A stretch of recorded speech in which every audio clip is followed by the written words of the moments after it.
Hi. The Subarctic beekeeper with COVID, but Mother Nature doesn't care about COVID, and we have an Arctic front coming in tonight. The weather came up this morning telling me that's what was going to happen. We've got snow, as you can see. So the buzzer has rung. Time is up. Time to get these hives done. Been pretty sick for the last week. It's been difficult to get anything done. Removing my wet blanket, since it's full, the wetness hasn't bothered the hive. So it's 33 degrees Fahrenheit right now. Just about 0 degrees Celsius. Taking away all the stuff. Got a container over here to put the stuff in. I've got some heavy hives here. I've got some concerns. I broke down and bought an Instavapping.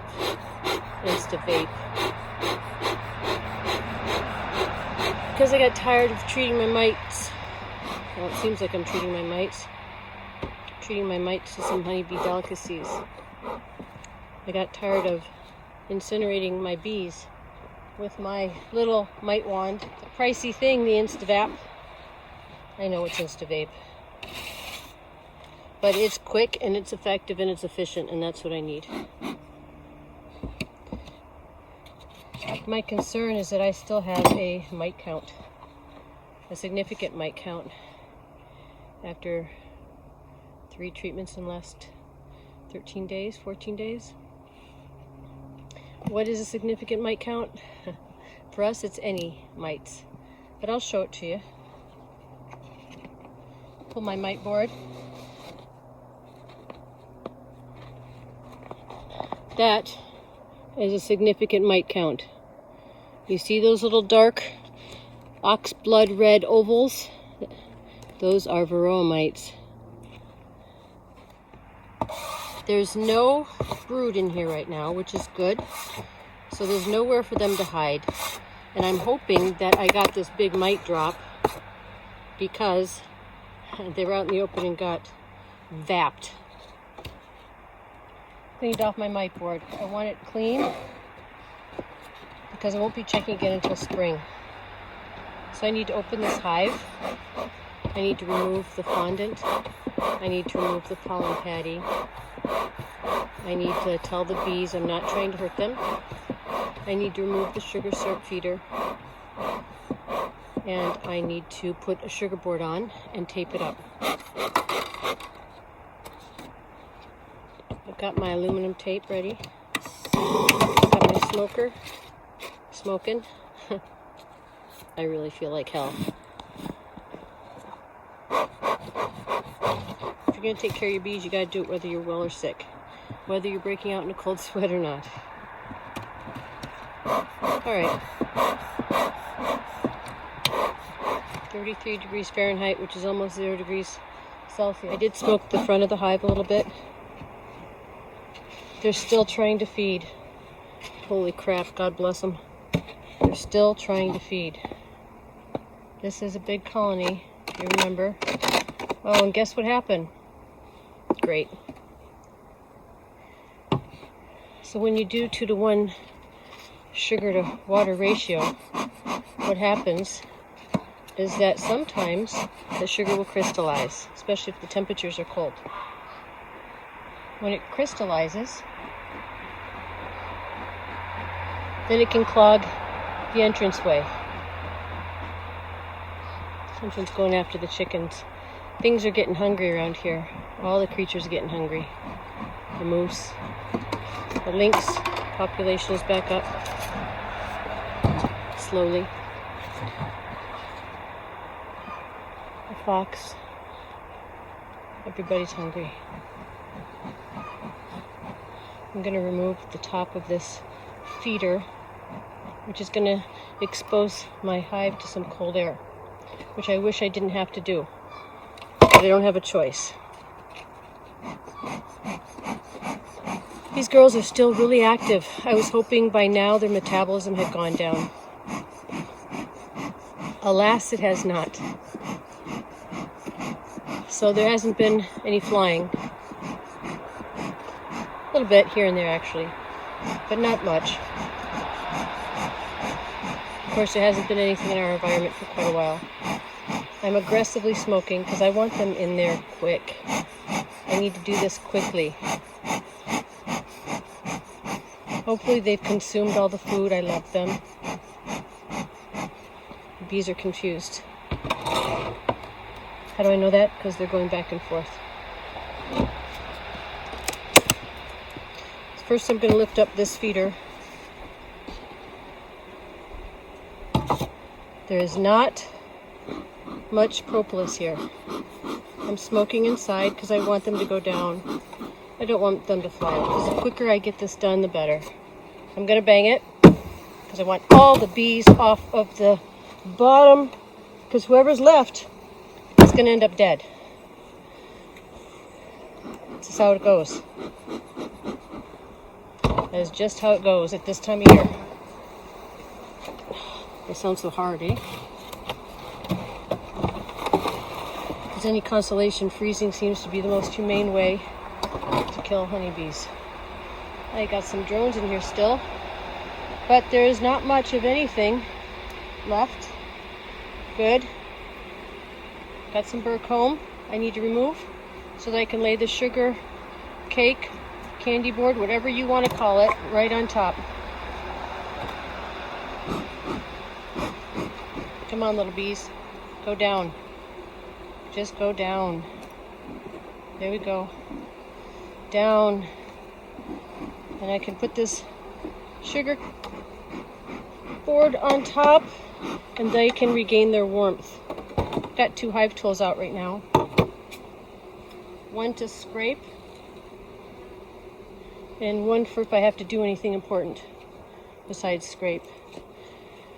So here's my candy board. I made it not too long ago. I'll show it to you real quick. I made it inside of a queen excluder. You know they're angry when they attack your face. There's some moisture that's built up around the rim of my hive here. Now that this lid is on, they can get warm again. But I need to put this lid on top of that candy board.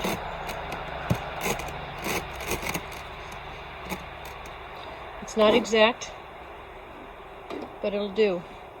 You see this little rim right here? This is what happens when you use polystyrene hives. The pluses and the minuses. My lack of enthusiasm is because I'm sick. Gotta do it anyway. I like aluminum tape because it sticks to everything in every temperature, no matter what. I'm gonna go around this little gap here. I want to get everything squared up. I'm slipping behind here.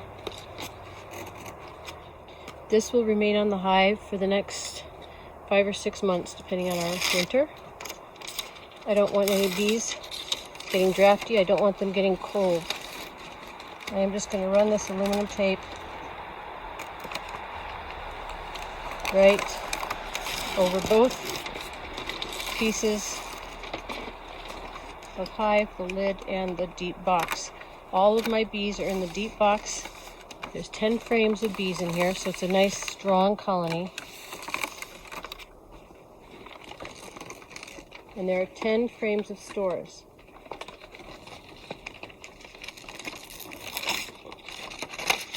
You are lucky enough to have a second person to do this with you. More power to you. It makes a difference. I like to rub and press the foil on just to warm it up a bit.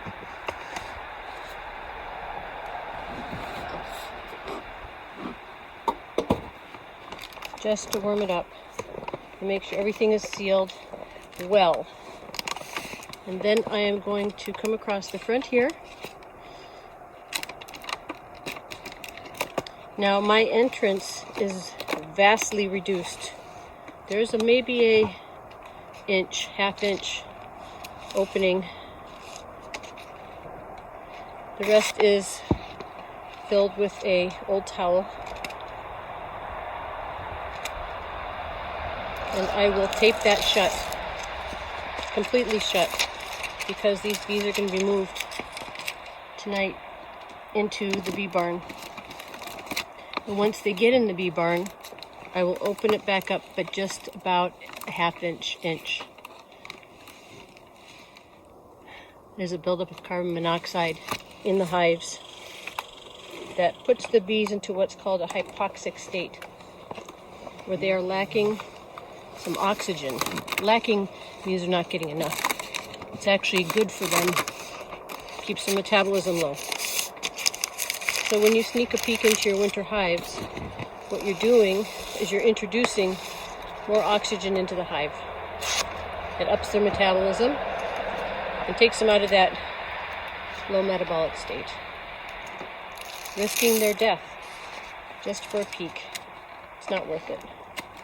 After all the hard work, it's good to know the impact of what you're doing and why, so you can make choices instead of reacting.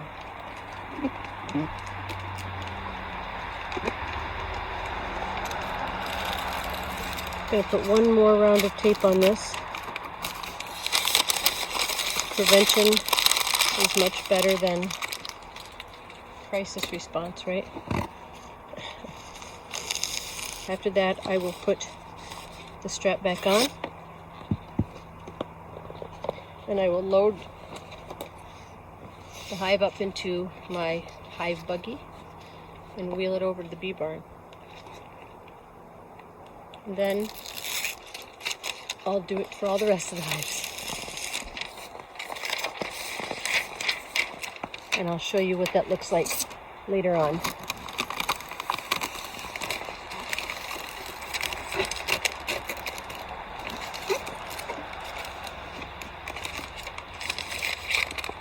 Right now you can't see it, but I'm just pushing that little towel in, wiping away any dead bees, and I'm going to throw a piece of tape over that entranceway.